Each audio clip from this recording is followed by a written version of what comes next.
அனைவருக்கும் வணக்கம். Welcome to Dharma academy. நான் உங்கள் தர்மராஜ். இன்றைக்கி நாம் இந்த வீடியோவில் என்ன பார்க்க போகிறோம் அப்படின்னா 10ஆம் வகுப்பு பொதுத்தமிழில் இயல் 2 பார்க்க போகிறோம். ஓகேங்களா? இயல் 2ல் மொத்தமாக 88 வினாக்கள் பார்க்க போகிறோம். மொத்தமாக 5 லெசன் கொடுத்துருக்காங்க. ஓகேவா? என்னென்ன லெசன் அப்படின்னா கேட்கிறதா என் குரல், காற்றே வா, முல்லை பாட்டு, புயலிலே ஒரு தோணி, தொகைநிலை தொடர்கள், அப்புறம் புத்தக பின்வினாக்களையும் சேர்த்து பார்க்க போகிறோம். ஓகேங்களா? அதனால் வீடியோவை ஸ்கிப் பண்ணாமல் ஃபுல்லாக பாருங்கள், உங்களுக்கு பயனுள்ளதாக இருக்கும். இதுக்கு முன்னாடியே நம்ம அப்லோட் பண்ண இயல்களை இன்னும் நீங்கள் பார்க்கல அப்படின்னா டிஸ்கிரிப்ஷனில் லிங்க் கொடுத்துருக்கோம். அதை கிளிக் பண்ணி தேவைப்படுறவங்க பார்த்துக்கோங்க. ஓகேங்களா? வாங்க இன்றைக்கி வீடியோக்குள்ளே போகலாம்.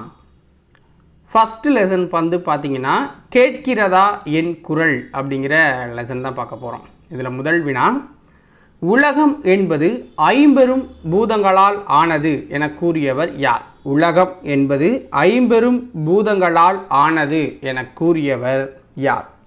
ஆன்சர் தொல்காப்பியர். மூச்சு பயிற்சியே உடலை பாதுகாத்து வாழ்நாளை நீட்டிக்கும் என்று கூறியவர் யார்?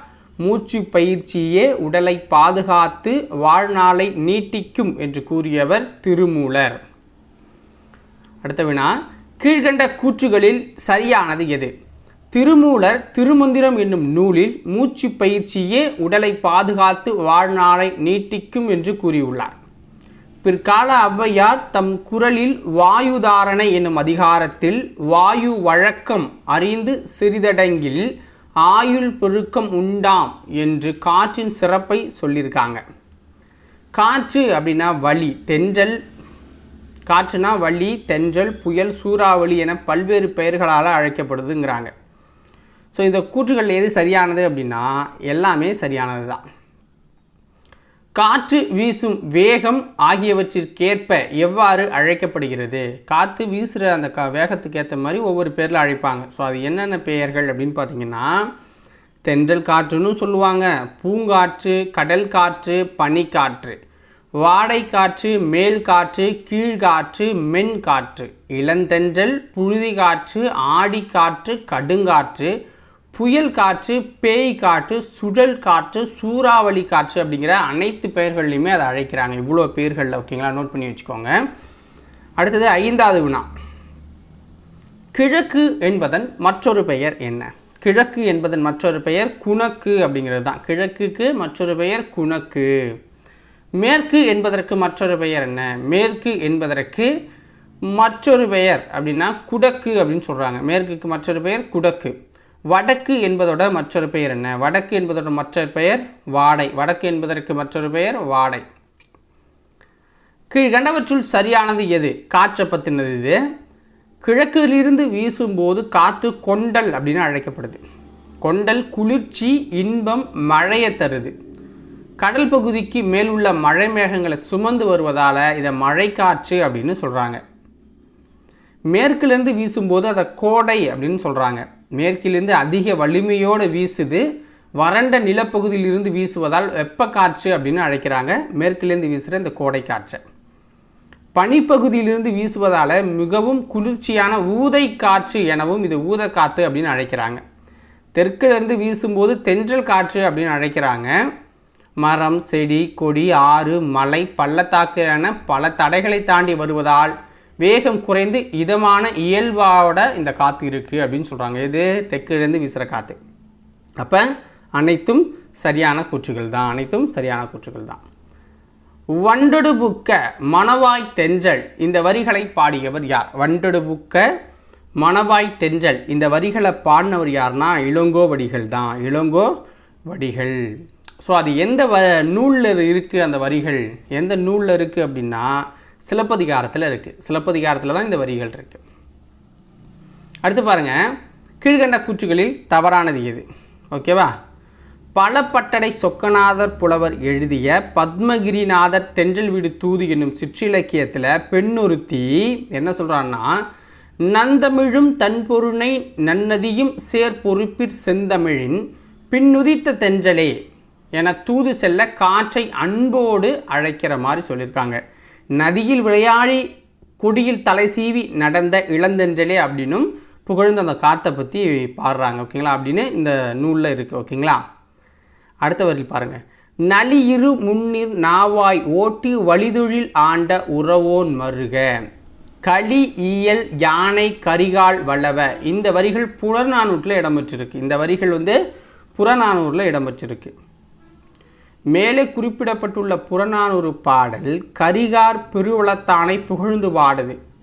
இதை ஐயூர் முடவனார் எழுதியிருக்கிறதா சொல்கிறாங்க. ஓகேவா, ஹிப்பாலஸ் பருவ காற்று அப்படிங்கிறது கிபி 1 நூற்றாண்டில் ஹிப்பாலஸ் என்னும் பெயர் கொண்ட கிரேக்க மாலுமி பருவ காற்றின் உதவியினால் நடுகடல் வழியாக முசிறி துறைமுகத்திற்கு நேரே விரைவில் பயணம் செய்யும் புதிய வழியை கண்டுபிடிக்கிறார் காத்தோட உதவியால்.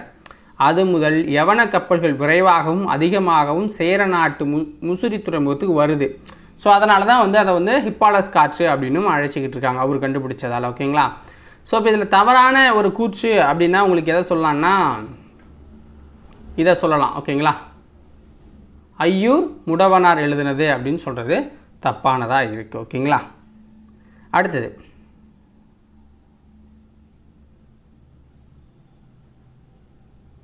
தென்மேற்கு பருவகாற்றின் காலம் என்ன? தென்மேற்கு பருவகாற்றின் காலம் ஜூன் முதல் செப்டம்பர் வரை. வடகிழக்கு பருவகாற்றின் காலம் என்ன? வடகிழக்கு பருவகாற்றின் காலம் அக்டோபர் முதல் டிசம்பர் வரை. இந்தியாவிற்கு 70 விழுக்காடு மழை அளவினை தருவது எது? இந்தியாவிற்கு 70 விழுக்காடு மழை அளவினை தருவது தென்மேற்கு பருவக்காற்று. கீழ்கண்டவற்றுள் சரியானது எது? வழி மிகின் வழி இல்லை. இது புறநானூரில் இடம்பெற்றிருக்கு. இதை எழுதினது யாருன்னா ஐயூர் முடவனார் எழுதியிருக்கிறார். கடுங்காற்று மணலை கொண்டு வந்து சேர்க்கிறது. இதை மதுரை இளநாகனார் அப்படிங்கிறவர் எழுதியிருக்கிறார் இந்த வரிகளை. காற்றாலை மின் உற்பத்தியில் இந்தியா 5ஆம் இடத்துல இருக்குது. இந்தியாவில் தமிழகம் தான் முதலிடத்தில் இருக்குது. காற்றை மாசுபடுத்தும் நாடுகளோட பட்டியலில் 2வது இடத்துல இந்தியா இருக்குது அப்படிங்கிறாங்க. அப்போ எல்லா கூற்றுமே சரியாக தான் கொடுக்கப்பட்டிருக்கு. இதில் கீழ்கண்ட எந்த காரணங்களால் காற்று மாசுபடுது? ஸோ எந்த காரணம்னா குப்பை, நெகிழிப்பைகள், மெது உருளைகள் போன்றதை நம்ம எரிக்கிறோம், அதனால் காற்று மாசுபடுது. குளிர்சாதன பெற்றி, குளிரூட்டப்பட்ட அறை, ஏசி ரூம், இதை யூஸ் பண்ணுறோம், அதனால் வருது. புகை வெடிகட்டி இல்லாமல் தொழிற்சாலைகளை இயக்கிறது, வாகன பயன்பாடு அதிகரிக்கிறதால வருது. அப்போ அனைத்து கூற்றும் சரிதான். கீழ்கண்டவற்றுள் காற்று மாசுபாட்டால் ஏற்படும் நோய்களில் தவறானது எது? கீழ்கண்டவற்றுள் காற்று மாசுபாட்டால் ஏற்படும் நோய்களில் தவறானதுன்னா எய்ட்ஸு, யானைக்கால் நோய். எய்ட்ஸு, யானைக்கால் நோயை சொல்லலாம். மற்றபடி கண்ணெரிச்சல், தலைவலி, தொண்டைக்கட்டு, காய்ச்சல், நுரையீரல், புற்றுநோய், இளைப்பு நோய் எல்லாமே காற்று மாசுபாட்டால் வரும். இந்தியாவின் மிகுந்த உயிரிழப்பை தரும் காரணங்களில் காற்று மாசுபாடு எத்தனை இடத்துல இருக்குது? இந்தியாவில் நிறைய நோய்களால், நிறைய செயல்களால் நிறைய பேர் சாகுறாங்க. அதில் காற்றால் சாகுறாங்கல்ல. ஸோ அதை கணக்கு பண்ணும்போது எந்த இடத்துல இருப்பாங்க அப்படின்னு பார்த்தீங்கன்னா 5வது இடத்துல இருக்காங்க. ஓகேங்களா, கீழ்கண்டவற்றுள் எது சரியானது? காற்று மாசுபடுவதால் குழந்தைகளின் மூளை வளர்ச்சி குறைவதாக ஐக்கிய நாடுகளின் சிறுவர் நிதியம் சொல்லியிருக்கு. ஓசோன் படலம் புவியை ஒரு போர்வை போல சுற்றி கிடந்து பருதியின் கதிர் சூற்றை குறைத்து கொடுக்குது ஓசோன் படலம். குளோரோ கார்பன் என்னும் குளிர்பதனியை பயன்படுத்திய மக்கள் இப்பொழுது ஹைட்ரோ கார்பன் என்னும் குளிர்பதனியை பயன்படுத்திக்கிட்டு இருக்காங்க. இதனால் கொஞ்சம் ஹீட்டு குறையுது. ஓகேங்களா, அப்போ அனைத்து கூற்றும் சரிதான். கீழ்கண்ட எவை காற்றில் கலந்து விடுவதால் அமலை மழை பெய்கிறது? இரண்டுமே. கந்தக டை ஆக்சைடும் நைட்ரஜன் டை ஆக்சைடும் கலக்கிறதால தான் அமில மழை பெய்யுது. உலக காற்று நாளாக கொண்டாடப்படுவது எந்த நாள்? ஜூன் 15 நம்ம கொண்டாடுறோம்.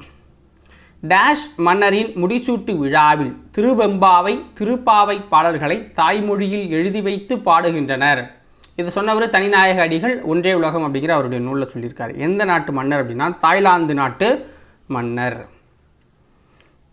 குளோரோஃப்ளோரோ கார்பனின் ஒரு மூலக்கூறு டேஷ் ஓசோன் மூலக்கூறுகளை சிதைத்துவிடும். குளோரோஃப்ளோரோ கார்பனோட ஒரு மூலக்கூறு எத்தனை ஓசோன் மூலக்கூறுகளை சிதைச்சிரும் அப்படின்னா 1,00,000 ஓசோன் மூலக்கூறுகளை சிதைக்கும்.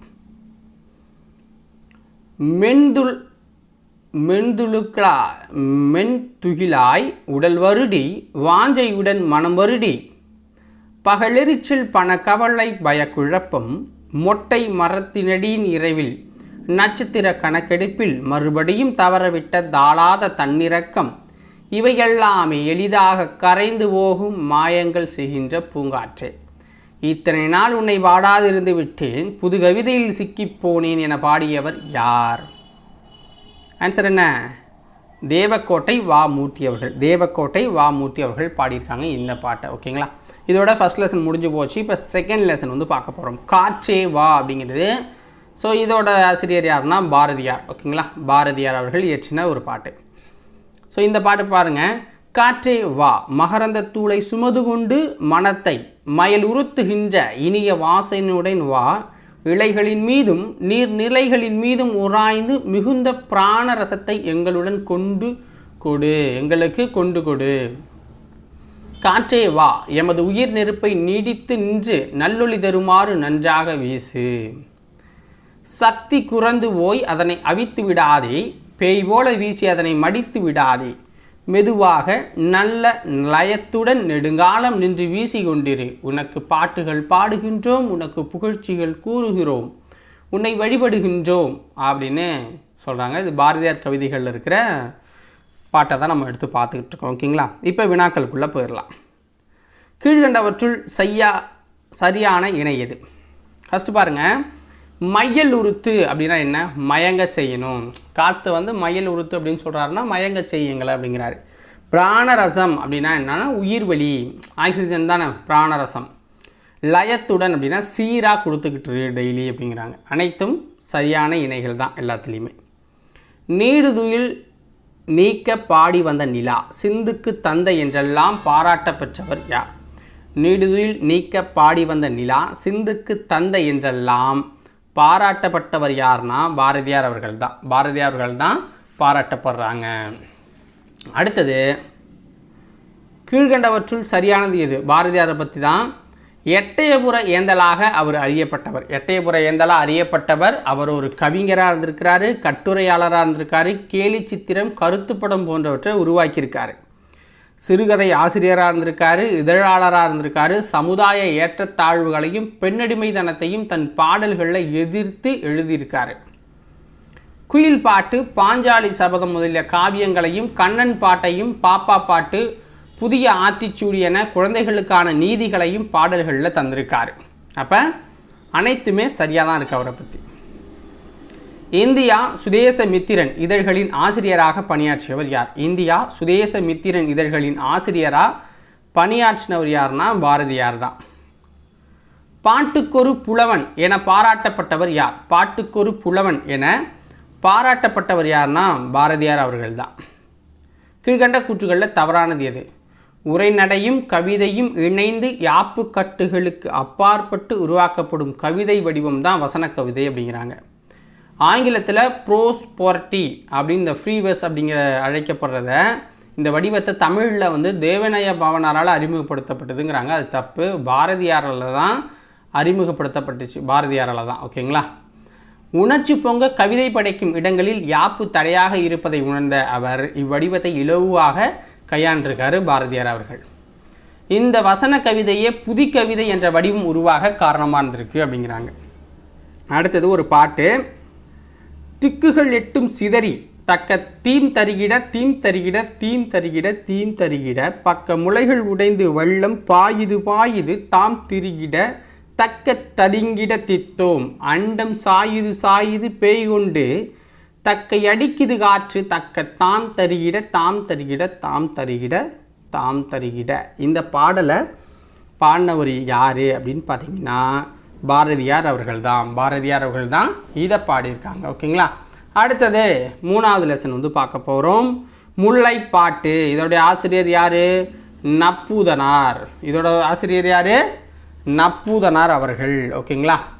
ஸோ இதில் வந்து நல்லோர் விருச்சி கேட்டல், அந்த விருச்சி அப்படிங்கிறது என்னங்கிறத நான் அடுத்தது சொல்கிறேன். ஓகேங்களா? அது ஒரு கொஷினாகவே கொடுத்துருக்கோம், அதனால் எக்ஸ்ப்ளனேஷன் இப்போ கொடுக்க முடியாது. நனந்தலை உலகம் வளையி நேமியோடு வளம்புரி பொறுத்த மாதாங்கு தடக்கை. அதாவது என்ன சொல்கிறாங்கன்னா, அகன்ற உலகம் இருக்குல்ல, அந்த அகன்ற உலகத்தை வளைத்து பெருமழை அப்படிங்கிறது பெய்யுது. வலம்புரி சங்கை வச்சுக்கிட்டு திருமால் வந்து நிற்கிறாரு, பொறித்த கைகளுடைய திருமால் அங்கே நிற்கிறாரு. நீர் செல்ல நிமிர்ந்த மால் போல, மால்னால திருமால் ஓகேங்களா. பாடு இமிழ் பனிக்கடல் பருகி வல்லவன் ஏற்பு. இந்த பனிக்கடல் வந்து உருகி மேலே போகுது, ஆவியாகி போகுது அப்படிங்கிறாங்க.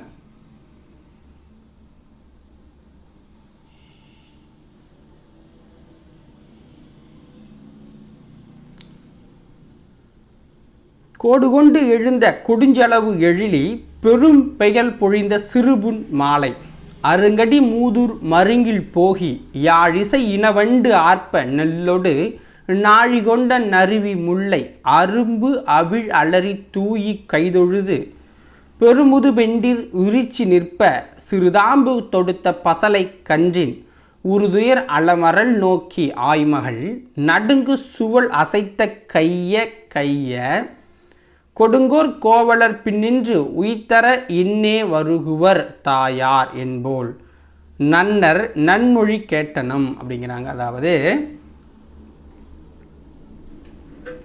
என்ன சொல்கிறாங்கன்னா, அகன்ற உலகத்தை வளைத்து பெருமடை வந்து பேஞ்சிக்கிட்டு இருக்கு. வலம்புரி சங்கு இருக்குல்ல, அது கைகளுடைய திருமால் குறுகிய வடிவம் கொண்டிருக்க அந்த மாவழி மன்னனை வந்து என்ன பண்ணுறாங்கன்னா, நீர் வார்த்து தரும்பொழுது மண்ணுக்கும் விண்ணுக்கும் கீழையும் மேலேயும் பேருருவம் எடுத்து உயர்ந்து நிற்பது போன்றுள்ளது அந்த மழை மேகம். அந்த மேகம் என்ன பண்ணுது, ஒலிக்கும் கடலின் குளிர் நீரை பருகி பெருதோற்றமாக வந்து நம்ம காட்சியளிக்குது. வளமாக எழுந்து மழையெல்லாம் சூழ்ந்து மேகம் விரைந்த வேகத்துடன் பெருமழையாக நமக்கு திருப்பி ரிட்டன் அடிக்குது அப்படிங்கிறாங்க. துன்பத்தை செய்கிற அந்த மாலை பொழுது, ஏன்னா மழை பெஞ்சால் நமக்கு துன்பமாக இருக்கும் மாலை நேரத்தில். முதிய பெண்கள் மிகுந்த காவலையுடைய ஊர்பக்கம் போகிறாங்க. யாழிசை போன்று ஒலிக்கும் வண்டுகள் சூழ்ந்து ஆறா வரைக்கும். இப்போ மழை பெஞ்சாலே கீங்கி மூச்சின்னு கத்திக்கிட்டு இருக்கும்ல, அதை சொல்கிறாங்க. அரும்பு கொண்ட அரும்புகள் அந்த மலர்ந்த முல்லை பூக்களோடு நாழியில் கொண்டு வந்த நெல்லையும் சேர்த்து தெய்வத்தின் முன் தூவாங்க ஓகேங்களா. பிறகு தெய்வத்தை தொழுது தலைவிக்காக நற்சொல் கேட்டு நிற்பாங்க அப்படிங்கிறாங்க. அங்கே சிறுதாம்பு கயிற்றால் கட்டப்பட்ட இளங்கன்று பசியால் வாடி கொண்டிருக்கும். அந்த வருத்தத்தை ஒரு இடைமகள் அப்படிங்கிறவ பார்க்குறா அப்படிங்கிறாங்க. குளிர் தாங்காமல் கைகளை கட்டியபடி நிற்கிறாவ புல்லை மேய்ந்து உன் தாய்மார் வளைந்த கத்தியை உடைய கம்பை கொண்டு எம் இடையர் ஓட்டி வர இப்போது வந்து விடுவார் அப்படிங்கிறாங்க.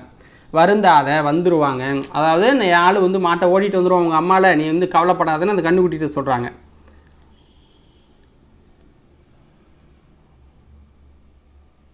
ஸோ இது போல தான் தலைவிக்கிட்டேயும் தலைவன் வந்துடுவான் அப்படிங்கிற மாதிரி சொல்கிறாங்க ஓகேங்களா. அதுமாரி என்னென்னா, தலைவன் பகைவரை வென்று திரைபொருளோடு வருவது உறுதி, தலைவியே மனதாடு மாற்றம் கொள்ளாமல் இருந்துக அப்படிங்கிறாங்க ஓகேங்களா.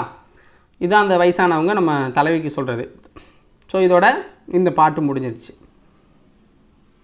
இப்போ கொஷின்ஸ்குள்ளே போயிடலாம். ஒரு எத்தனை கொஷின்ஸு, ஒரு 12 கொஷின்ஸ் தான் ஓகேவா. நனந்தலை உலகம் அப்படின்னா என்ன? நனந்தலை உணகம், அதை வந்து சரியாக பொருத்தணும் அப்படின்னா அகன்ற உலகம். நேமி அப்படின்னா சக்கரத்தை குறிக்கும். கோடு அப்படின்னா மலையை குறிக்கும். கொடுஞ்சளவுன்னா விரைவாக செல்லுதல், கொடுஞ்சளவுன்னா விரைவாக செல்லுதலை குறிக்கும். அடுத்ததும் பொறுத்துக்கதான். நறுவி அப்படின்னா என்ன? நறுமணமுடைய மலர்கள். தூயி அப்படின்னா தூவி அப்படிங்கிறத குறிக்குது. விரிச்சி அப்படின்னா நற்சொல். சுவல் அப்படின்னா தோலை குறிக்குது ஓகேங்களா. அடுத்தது பொறுத்துக்க. மூதூர் அப்படின்னா என்ன? மூதூர் அப்படின்னா அது வினைத்தொகையில் வருது, பண்பு தொகையில் வருது ஓகேங்களா. மூதூர் அப்படிங்கிறது பண்பு தொகையில் வருது. உருதுயர் அப்படின்னா அது வினைத்தொகையில் வருது. கைதொழுது அப்படிங்கிறது 3ஆம் வேற்றுமை தொகை. தடக்கை அப்படின்னா உரிசொல் தொடர். தடக்கை அப்படின்னா உரிசொல் தொடர். இப்போ பகுபதர் உறுப்பிலக்கணம்.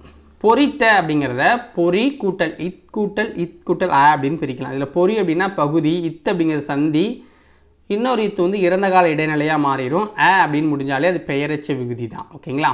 இப்போ விரிச்சி அப்படின்னா அதுக்கு பொருள் என்ன அப்படின்னா, ஏதேனும் ஒரு செயல் நன்றாக முடியுமோ முடியாதோ என ஐயம் கொண்ட பெண்கள் மக்கள் நடமாட்டம் குறைவாக இருக்கும் ஊர் பக்கத்தில் போய் தெய்வத்தை தொழுது நின்று அயலார் பேசும் சொல்லை கூர்ந்து கேட்பாங்க. குறி கேட்குற மாதிரி. அவர்கள் நல்ல சொல்லை கூறினா நல்லது நடக்கும், தீய சொன்னால் தீயது நடக்கும்னு நம்பிக்கிட்டு இருந்திருக்காங்க ஓகேங்களா. அதான் விரிச்சி, குறி கேட்பாங்க அப்படின்னு வச்சுக்கோங்க. கீழ்கண்டவற்றுள் முல்லை நிலம் என்பது என்ன? கீழ்கண்டவற்றுள் முல்லை நிலம் என்பது காடும் காடு சார்ந்த இடமும் தான். கீழ்கண்டவற்றுள் சரியான இணை எது? முல்லைத்திணையை பற்றி. முல்லைத்திணையில் பெரும்பொழுது அப்படின்னா கார்காலம், ஆவணி, புரட்டாசின்னு சொல்லுவாங்க. சிறுபொழுதுனா மாலையே சொல்லலாம். உரிபொருள் என்ன முல்லைக்கு? இருத்தலும் இருத்தல் நிமித்தமும், அதாவது காத்திருத்தலை குறிக்குது. அப்போ அனைத்தும் சரி.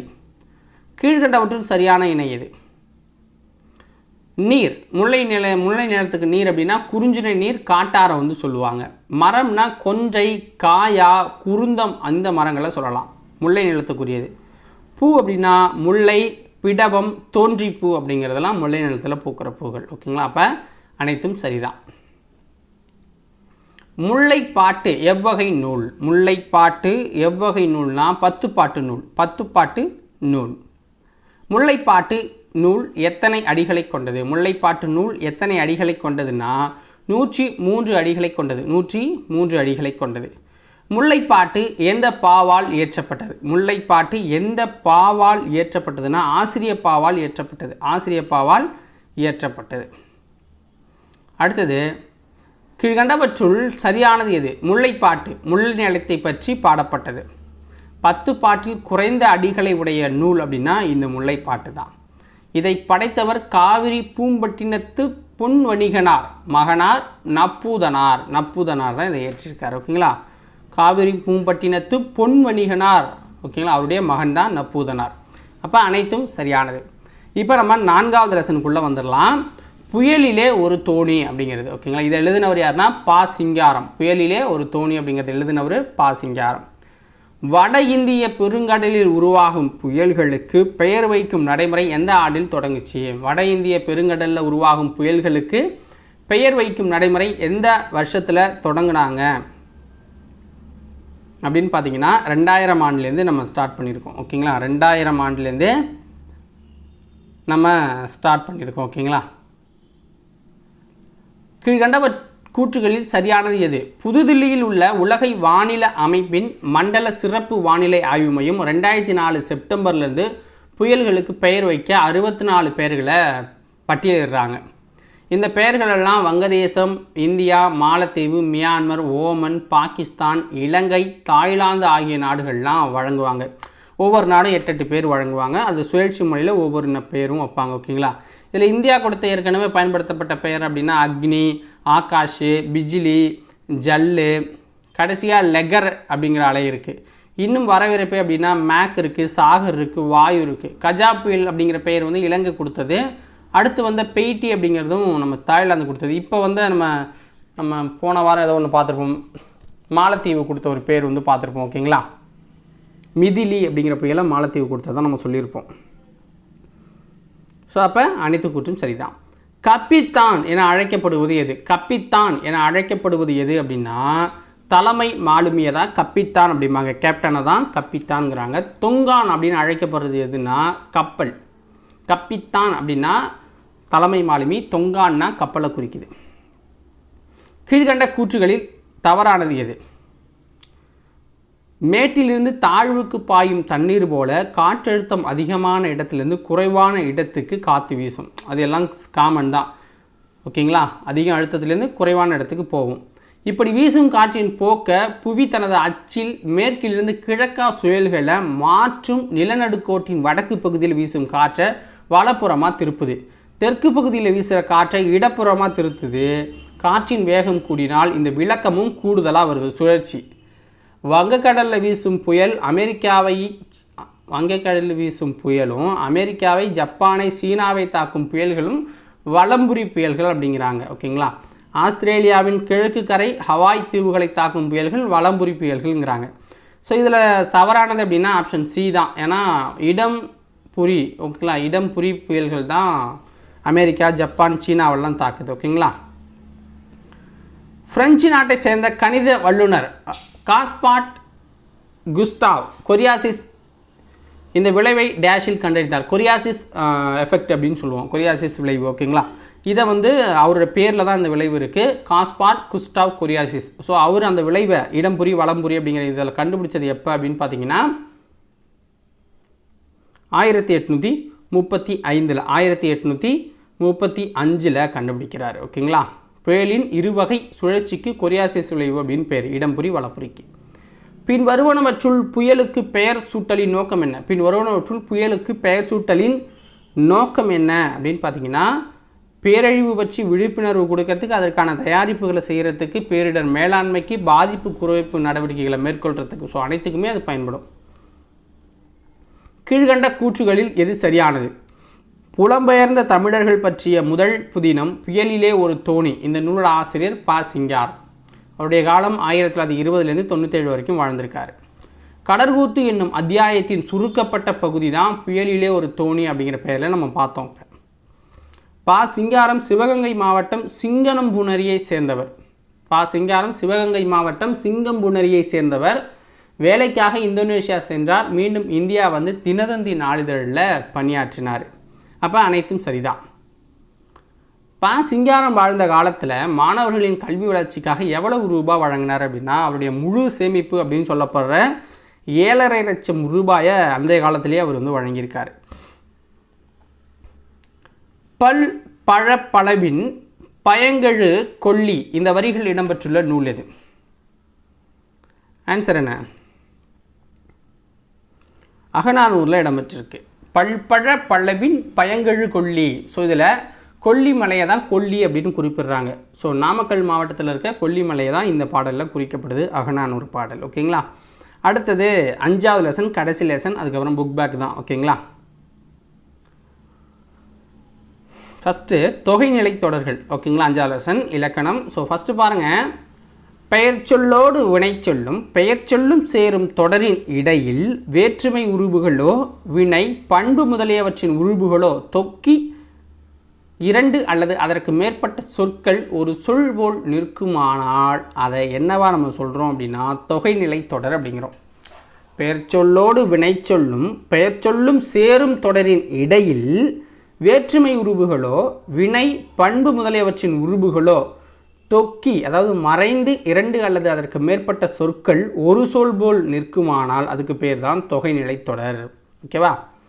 கரும்பு தின்றான் என்பது எவ்வகை தொடர்? கரும்பு தின்றான் அப்படிங்கிறது எவ்வகை தொடர் அப்படின்னு பார்த்தீங்கன்னா தொகைநிலை தொடர் தான். தொகைநிலை தொடர். இதில் கரும்பு தின்றான் அப்படிங்கிறத கரும்பை தின்றான் அப்படிங்கிறது தான் சரியான பொருள். இதில் ஐ அப்படிங்கிறது மறைஞ்சி இருக்குது. ஓகேங்களா. ஐ என்னும் உருபு மறைஞ்சி வருது. ஸோ அதனால் இது வந்து தொகைநிலை தொடரில் வந்துடும். ஓகேங்களா. வேற்றுமை அப்படின்னு கூட சொல்லலாம், வேற்றுமை தொகையின் கூட. அடுத்தது தொகைநிலை தொடர் எத்தனை வகைப்படும்? தொகைநிலை தொடர் எத்தனை வகைப்படும் அப்படின்னு கேட்குறாங்க. ஆன்சர் 6 வகைப்படும். ஓகேங்களா. வேற்றுமை தொகை, வினைத்தொகை, பண்பு தொகை, உவமை தொகை, உண்மை தொகை, அன்மொழி தொகை அப்படிங்கிற 6 வகைப்படும். ஓகேங்களா. மதுரை சென்றார் என்பது என்ன? மதுரை சென்றார் அப்படிங்கிறது என்ன தொகையில் வருது அப்படின்னு பார்த்தீங்கன்னா வேற்றுமை தொகையில் வரும். ஏன்னா மதுரைக்கு சென்றார். இங்கே கூ அப்படிங்கிறது வேற்றுமை உருவு. ஓகேங்களா. அது வந்து மறைஞ்சி வரதால் தொக்கினா மறைஞ்சி. ஓகேங்களா. அதனால் இதை வந்து நம்ம வேற்றுமை தொகையாக சொல்கிறோம். ஸோ இதே மாதிரியே வேற்றுமை உறுப்புகளான ஐ, ஆளு, கூ, இன்னு, அது, கண் இதெல்லாம் மறைஞ்சி வந்துச்சு அப்படின்னா, மறைஞ்சி வந்து பொருள் சொன்னிச்சு அப்படின்னா அது வேற்றுமை தொகை தான். ஓகேங்களா. நோட் பண்ணி வச்சுக்கோங்க. தேர்ப்பாகன் என்பது என்ன அப்படின்னு கேட்குறாங்க. தேர்ப்பாகன் அப்படிங்கிறது உருபும் பயனும் உடன் தொக்க தொகை. உருபும் பயனும் உடன் தொக்க தொகை. இதுவும் ஒரு வேற்றுமை தொகை தான். ஓகேங்களா. இதுவும் ஒரு வேற்றுமை தொகை அப்படின்னு கூட சொல்லலாம். ஓகேவா. ஸோ ஆப்ஷனில் இல்லை அப்படின்னா பிரச்சனை இல்லை. இப்போ உருபு பயனும் உடன் தொக்க தொகை அப்படிங்கிறது இல்லாமல் வேற்றுமை தொகை இருந்தால் வேற்றுமை தொகை நீங்கள் சூஸ் பண்ணலாம் ஆப்ஷனில். ஓகேங்களா. சப்போஸ் வேற்றுமை தொகையும் கொடுத்து இதையும் தனியாக கொடுத்தாங்கன்னா நீங்கள் உருபும் பயனும் உடன் தொக்க தொகையை தான் சூஸ் பண்ணணும். ஓகேங்களா. தேரை ஓட்டும் பாகன் அப்படின்னு விரிந்து பொருளை கொடுக்கும். ஓட்டும் பாகன். ஓகேங்களா. அப்போ கொடுக்கப்பட்டுள்ளது தேரு பாகன் என்னும் சொற்கள் இடையில் ஐ என்னும் வேற்றுமை உருபும் ஒட்டும் என்னும் பொருளை விளக்கும் பயனும் மறைந்து வருது. ஓகேங்களா. ஸோ அப்போ என்ன ஆகுது? இது வந்து இதில் வந்துடுது, உருபும் பயனும் உடன் தொக்க தொகை. ஒரு தொடரில் வேற்றுமை உருபும் அதன் பொருளை விளக்கும் பயனும் சேர்ந்து மறைந்து வருவது என்ன? ஒரு தொடரில் வேற்றுமை உருபும் அதன் பொருளை விளக்கும் பயனும் சேர்ந்து மறைந்து வருவது உருபும் பயனும் உடன் தொக்க தொகையில் வரும். ஓகேங்களா. உருபும் பயனும் உடன் தொக்க தொகையில் வரும். இதுவும் ஒரு வேற்றுமை தொகை தான். நான் போன தடவை சொன்ன மாதிரியே தமிழ் தொண்டு அப்படின்னா தமிழுக்கு செய்யும் தொண்டு 4ஆம் வேற்றுமை உருபும் பயனும் உடன் தொகையில் வருது. ஓகேங்களா? ஸோ இது தமிழ் தொண்டுங்கிறது 4ஆம் வேற்றுமை உருபும் பயனும் உடன் தொகையில் வருது. காலம் காட்டும் இடைநிலையும் பெயரச்ச விகுதியும் மறைந்து நிற்க வினைப்பகுதியை தொடர்ந்து ஒரு பெயர் வந்து ஒரு சொல்லை போல் நடப்பது என்ன அப்படின்னு கேட்குறாங்க. ஆன்சர் என்ன? வினைத்தொகை. ஆன்சர் என்ன? வினைத்தொகை. காலம் கறந்த பெயரச்சமே டேஷ் தொகையாகும். காலம் கறந்த பெயரச்சமே வினைத்தொகையாகும். வீசு தென்றல் கொள்களிறு என்பது என்ன அப்படின்னு கேட்குறாங்க. வீசு தென்றல் கொள்களிறு அப்படிங்கிறது வினைத்தொகையை குறிக்கும். வினைத்தொகையை குறிக்கும். இதில் வீசு கொள் என்பவை வினைப்பகுதிகளை குறிக்குது. இவை முறையே தென்றல் களிறு என்னும் பெயர் சொற்களோடு சேர்ந்து காலத்தை வெளிப்படுத்தாத பெயரெச்சங்களாக இருக்குது. மேலும் இவை வீசிய காற்று, வீசுகின்ற காற்று, வீசும் காற்று, ஏன்னா வினைத்தொகைனாலே 3 காலத்தையும் குறிக்கும். ஓகேங்களா? கொன்ற களிறு, கொள்கின்ற களிறு, கொல்லும் களிறு அப்படின்னு கூட சொல்லிக்கலாம். ஸோ அதனால் இது வினைத்தொகையாக வந்துடுது. ஓகேங்களா? அடுத்தது, வினைப்பகுதியும் அடுத்து பெயர் சொல்லும் அமைந்து சொற்றொடர்களிலேயே டேஷ் அமையும். வினைப்பகுதியும் அடுத்து பெயர் சொல்லும் அமைந்த சொற்றொடர்களிலேயே டேஷ் அமையும் அப்படின்னா வினைத்தொகை அமையும்.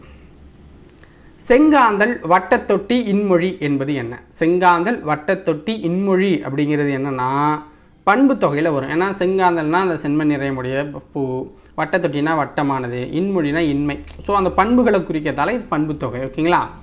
நிறம், வடிவம், சுவை, அளவு இதெல்லாம் குறிச்சதுனாலே அது பண்பு தொகையில் வந்துடும். ஓகேவா? அடுத்தது, சிறப்பு பெயர் முன்னும் பொது பெயர் பின்னும் நின்று இடையில் ஆகிய என்னும் பண்பு உறுப்பு தொக்கி வருவது என்ன அப்படின்னு கேட்குறாங்க. ஆன்சர் என்ன? இருபெயரட்டு பண்பு தொகை. ஓகேங்களா? சிறப்பு பெயர் முன்னாடி வர்றது, பொது பெயர் பின்னாடி வந்துச்சுன்னா, இடையில ஆகிய அப்படிங்கிற பண்பு உறுப்பு தொக்கி வந்துச்சுன்னா இருபெயரட்டு பண்பு தொகையில் வரும். மார்கழி திங்கள், சாரை பாம்பு. ஓகேங்களா? இதில் சிறப்பு பெயர் முன்னாடி மார்கழி அப்படிங்கிறது சிறப்பு, சாரை அப்படிங்கிறது சிறப்பு. ஓகேங்களா? பொது பெயர் அப்படிங்கிறது திங்கள் அப்படின்னா மாதத்தை குறிக்கும். மார்கழி மாதம், எல்லா மாதத்துக்கும் மாதம் தானே. சாரை பாம்பு, பாம்பு அப்படிங்கிறது பாம்பு இனத்தை குறிக்குது. அப்போ பொது பெயர் பின்னாடி இருக்குது. அப்போ இது என்ன? இருபெயரட்டு பண்பு தொகை தான். ஓகேவா? உவமைக்கும் பொருளுக்கும் இடையில் உவம உறவு மறைந்து வருவது டேஷ். உவமைக்கும் பொருளுக்கும் இடையில் உவம உறவு மறைந்து வருவது உவமை தொகை அப்படின்னு சொல்லப்படுது. உவமை தொகை. மலர்க்கை என்பது என்ன? மலர்க்கை என்பது என்னன்னு கேட்குறாங்க. ஆன்சர் உவமை தொகையில் வருது. உவமை தொகையில் வருது. மலர்க்கை என்பது உவமை தொகையில் வருது. ஓகேங்களா? மலர் அப்படின்னா உவமை, கை அப்படின்னா உவமேயம், இடையே போன்ற என்னும் உவம உறவு இதில் மறைஞ்சு வந்திருக்கு. மலர் போன்ற, கை போன்ற அப்படிங்கிறது மறையுது. ஓகேங்களா? இரு சொற்களுக்கு இடையிலும் இறுதியிலும் என்னும் இடைச்சொல் மறைந்து வருவது என்ன? இரு சொற்களுக்கு இடையிலும் இறுதியிலும் என்னும் சொல் மறைந்து வருவது உம்மை தொகை. இப்போ எண்ணல், எடுத்தல், முகத்தல், நீட்டல் அப்படிங்கிற 4 அளவு பெயர்களில் உம்மை தொகை வரும் அப்படிங்கிறாங்க, தொடர்ந்து வருங்கிறாங்க.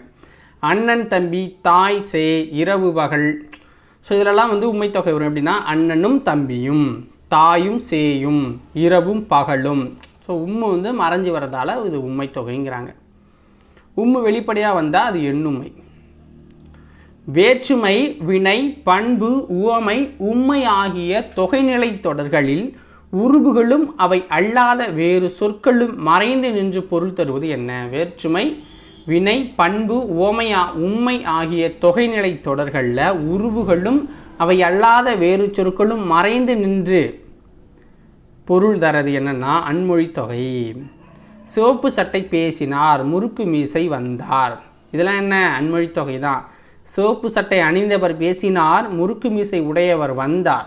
ஸோ இதில் வேற்றுமை, வினை, பண்பு, உவமை, உம்மை ஆகிய தொகைநிலை தொடர்களில் உருபுகளும் அவை அல்லாத வேறு சொற்களும் மறைஞ்சி வர்றது தான். அதனால தான் இதை அன்மொழி தொகை அப்படின்னு சொல்கிறோம். அடுத்து வண்ணமிட்ட தொகைநிலை தொடர்களை வகைப்படுத்துக்கங்கிறாங்க. ஸோ இதில் வண்ணத்தெல்லாம் நான் காட்ட முடியாது. அன்பு செல்வன் அப்படிங்கிறது வண்ணம், தொடுதரை அப்படிங்கிறது வண்ணம் இருந்துச்சு. ஓகேங்களா? ஸ்கூல் புக்கில் இதில் அன்பு செல்வன் அப்படிங்கிறது இருபெயரட்டு பண்பு தொகை. ஏன்னா அன்பு அப்படிங்கிற அந்த பண்பு சிறப்பு முன்னாடி வந்துடுது, செல்வன் அப்படிங்கிற பொது பெயர் பின்னாடி இருக்கிறதுனால. தொடுதிரை அப்படின்னா தொடுதிரை, தொடுகின்ற துறை, தொடும் திரை. ஸோ இது மாதிரி 3 காலத்தையும் குறிக்கிறதால அது வினைத்தொகைங்கிறோம். அடுத்து பாருங்கள், அனைவருக்கும் மோர்பானையை திறந்து மோர் கொடுக்கவும். இதில் மோர்பானை மற்றும் மோர் கொடுக்கவும்ங்கிறது அண்டர்லைன் பண்ணது. மோர்பானை அப்படிங்கிறது இரண்டாம் வேற்றுமை உருபும் பயனும் உடன் தொகையில் வருது. மோர் கொடுக்கவும் அப்படிங்கிறது இரண்டாம் வேற்றுமை தொகையில் வருது. ஓகேங்களா. வெண்டைக்காய் பொரியல் மோர் குழம்புக்கு பொருத்தமாக இருக்கும். இதில் வெண்டைக்காய் அப்படிங்கிறது இருபெயரட்டு பண்பு தொகையில் வருது. மோர் குழம்புனா மூன்றாம் வேற்றுமை உருபும் பயனும் உடன் தொகையில் வருது. தங்க மீன்கள் தண்ணீர் தொட்டியில் விளையாடுகிறது. இது தங்க மீன்கள்னா ஓமை தொகை, ஓமையாக சொல்கிறாங்க. ஏன்னா தங்க மீன்கள் கிடையாது. தண்ணீர் தொட்டியில் அப்படிங்கிறத இரண்டாம் வேற்றுமை உருபும் பயனும் உடன் தொகையில் வந்துடும். அடுத்தது புக் பேக் கொஷின்ஸ் வந்து பார்க்க போகிறோம். இப்போ ஓகேவா, புக் பேக் கொஷின்ஸ் வந்து பார்க்க போகிறோம். இதில் ஒரு 12 கொஷின் தான் இருக்குது. உனக்கு பாட்டுகள் பாடுகிறோம், உனக்கு புகழ்ச்சிகள் கூறுகிறோம். பாரதியின் இந்த வரிகளில் இடம்பெற்றுள்ள நயங்கள் அப்படின்னா மோனை எதுகை, மோனையும் எதுகையும் தான் இருக்குது. ஓகேங்களா, மோனையும் எதுகையும் இருக்குது. ஒவ்வொரு ஆண்டும் ஜூன் 15 உலக காற்று நாளாக நம்ம கொண்டாடுறோம். காற்றாலை மின் உற்பத்தியில் இந்தியாவில் தமிழகம் 2ஆம் இடம் இருக்குது. காற்றின் ஆலையை பயன்படுத்தி கடல் கலந்து வணிகம் செய்து அதில் வெற்றி கண்டவர்கள் தமிழர்கள்ங்கிறாங்க. அப்போ முதல் கூற்று சரி, ரெண்டாவது கூற்று தப்பு, மூணாவது கூற்று சரி. அப்போ ஆப்ஷன் பி சரியானது. 1, 2 மட்டும்தான் சாரி, 1, 3 மட்டும்தான் சரி. 1, 3 மட்டும்தான் சரி. ஓகேங்களா, 1, 3 மட்டும்தான் சரியானது. ஓகேவா. அடுத்தது பாடுகிமிழ் பனிகடல் பருகி என்னும் முல்லைப்பாட்டு அடி உணர்த்தும் அறிவியல் செய்தி கடல் நீர் ஆவியாகி மேகமாதலை குறிக்குது. பெரிய மீசை சிரித்தார். இதோட தொகை என்ன அப்படின்னு பார்த்தீங்கன்னா பண்பு தொகையில் வரும். பொருந்தும் இடைவரிசையை தேர்வு செய்யுங்கிறாங்க. கொண்டல் அப்படின்னா கிழக்கு அப்படிங்கிறத குறிக்கும். கோடை அப்படின்னா மேற்கு, வாடை அப்படின்னா வடக்கு, தென்றல்னா தெற்கு. ஓகேங்களா, அங்கே எங்கேயாவது வீசுகிற காற்று இப்படி சொல்லுவாங்க. மலர்ந்து மலராத பாதி மலர் போல வளரும் விழிவண்ணமே, வந்து விடிந்தும் விடியாத காலை பொழுதாக விளைந்த கலை அன்னமே, நதியில் விளையாடி கொடியில் தலை சீவி நடந்த இளந்தஞ்சலே, வளர் ஒதிகை மலை தோன்றி மதுரை நகர் கண்டு பொழிந்த தமிழ் மன்றமே அப்படிங்கிற இந்த பாட்டை பண்ணவர் கவிஞர் கண்ணதாசன் தான் எழுதியிருக்காரு. கவிஞர் கண்ணதாசன். அந்த இடம் காற்றே வா, உன்னை பாடாமல் இருக்க முடியாது அப்படின்னு சொல்லியிருக்காங்க. இந்த பாட்டை நான் படிக்க முடியாது. இதை எழுதுனவர் அப்துல் ரஹ்மான். ஓகேங்களா, நீங்கள் வேணும்னா வீடியோவை பாஸ் பண்ணிவிட்டு அப்படியே நீங்கள் பார்த்துக்கோங்க. வீடியோவை பாஸ் பண்ணி வச்சுட்டு இதை பார்த்துட்டு அதுக்கப்புறம் ஆன் பண்ணிக்கோங்க. ஓகேங்களா, அப்துல் ரஹ்மான் இந்த பாட்டை எழுதியிருக்காரு. சொற்களில் மறைந்துள்ள தொகையைகளை அடையாளம் கண்டு தொடரில் அமைக்கங்கிறாங்க. இன்சொல், எழுகதிர், கீரிப்பாம்பு, பூங்குழல், வந்தாள், மலைவாழ்வார், முத்துக்கப்பல்னு கொடுத்துட்டாங்க. இதில் இன்சொல் அப்படிங்கிறத அவங்களே எக்ஸாம்பிளாக கொடுத்துருக்காங்க. இன்சொல் அப்படின்னா பண்பு தொகை அப்படிங்கிறாங்க. இனிமையான சொல் கூறுதல் சான்றோருக்கு அழகு அப்படிங்கிறத பற்றி. எழுகதிர் அப்படின்னா வினைத்தொகையில் வந்துடும். எதுக்காகன்னு உங்களுக்கு தெரியும், 3 காலத்தை உணர்த்தும். மனித வாழ்க்கை எதிர்கழிர் போன்றது, எழுகதிர் போன்றது. கீரிப்பாம்பு இது வந்து உண்மை தொகையில் வருது. கீரியும் பாம்பும், கலாவும் மாலாவும் கீரியும் பாம்பு போல எப்பொழுதும் பகைமையோடு வாழுறாங்க. பூங்குழல் வந்தாள், இது வந்து அன்மொழி தொகை. ஏன்னா அந்த இதெல்லாம் வராததால். பூ போன்ற கூந்தலுடைய பெண் வந்தாள். மலை வாழ்வார் 7ஆம் வேற்றுமை தொகையில் இது வருது. குறிஞ்சி நில மக்கள் மலையின் கண் வாழ்வார். முத்துப்பல் ஓமை தொகையில் வந்துடும், முத்து போன்ற பல். ஓகேங்களா. மாலாவின் முத்துப்பல் மேலும் அவளுக்கு அழகு சேர்க்குது அப்படிங்கிறாங்க. பாரதியின் வசன நடையில் ஒரு பாட்டு வந்து கொடுத்துருக்காங்க. சிட்டுக்குருவியை பற்றி அவர் சொன்னது. சிறுதானியம் போன்ற மூக்கு, சின்ன கண்கள், சின்ன தலை, வெள்ளை கழுத்து, அழகிய மங்கள், வெண்மை நிறமுடைய பட்டு போர்த்த வயிறு, கருமையும் வெண்மையும் கலந்த சாம்பல் நிறத்தலாகிய பட்டு போர்த்த முதுகு, சிறிய தோகை, துளி துளி கால்கள், இத்தனையும் சேர்த்து ஒரு பச்சை குழந்தையின் கைப்பிடியிலே பிடித்து விடலாம். இவ்விதமான உடலை சுமந்து கொண்டு என் வீட்டிலே 2 உயிர்கள் வாழுகிறது. அவற்றில் ஒன்று ஆண், மற்றொன்று பெண் அப்படின்னு இந்த வசன நடையை எழுதினவர் பாரதி. ஓகேங்களா, சிட்டுக்குருவியை பற்றி. அகராதியில் காண்க. அகன் சுடர் அப்படின்னா அகன்ற விளக்க குறிக்கிறது. ஓகேங்களா, அகல் சுடர், அகன்ற சுடர் அப்படின்னு சொல்லலாம். ஆர்கலி அப்படின்னா கடல், மழை, வெள்ளம், பேரொளி, ஆரவாரத்தை குறிக்கும். கட்புல் அப்படின்னா ஓர் புலவன் அப்படிங்கிற பேரில் வருது. கொடுவாய் அப்படின்னா ஒரு மிருகம், பழிச்சொல், புலி, குரலை, வளைந்த வாய்களை கொடுவாய் அப்படிங்கிறது குறிக்கும். திருவில் அப்படின்னா இந்திரவில் அப்படின்னு குறிக்குது. திருவில் அப்படின்னா இந்திரவில்லை குறிக்குது. பொறுத்துக. ஸ்டோம் அப்படின்னா என்ன அப்படின்னா, ஸ்டோம் அப்படின்னா புயலை நம்ம வந்து சொல்லுவோம். டோர்னடோ அப்படின்னா சூறாவளியை சொல்லுவோம். டெம்பஸ்ட் அப்படின்னா பெருங்காற்று. லேண்ட் ஃப்ரீஸ் அப்படின்னா நிலக்காற்று. லேண்ட் ஃப்ரீஸ்னால் நிலக்காற்று. சீ ஃப்ரீஸ்னால் கடல் காற்று. வேர்ல் விண்ட் அப்படின்னா சுழல் காற்று. வேர்ல் விண்ட் அப்படின்னா சுழல் காற்று. ஓகேங்களா? சரியான இணை எது? குயில் பாட்டோட ஆசிரியர் பாரதியார். அதுவும் அந்த பறவை போல அப்படிங்கிற நூலோட ஆசிரியர் ச முகமது அலி. உலகின் மிகச்சிறிய தவளை அப்படிங்கிற நூலோட ஆசிரியர் எஸ் ராமகிருஷ்ணன். உலகின் மிகச்சிறிய தவளை அப்படிங்கிற நூலோட ஆசிரியர் எஸ் ராமகிருஷ்ணன். அப்போ அனைத்து கூற்றுகளும் சரியாக தான் இருக்குது. இதோட 2ஆம் இயல் முடிஞ்சிருச்சு. நாளைக்கு 3ஆம் இயல் பார்க்கலாம், அல்லது நாளான்னைக்கு பார்க்கலாம். தொடர்ந்து சப்போர்ட் கொடுத்துருக்க எல்லாருக்குமே நன்றி. நாளைக்கு வேற ஒரு வீடியோ பதிவில் உங்களை வந்து சந்திக்கிறேன். பாய்.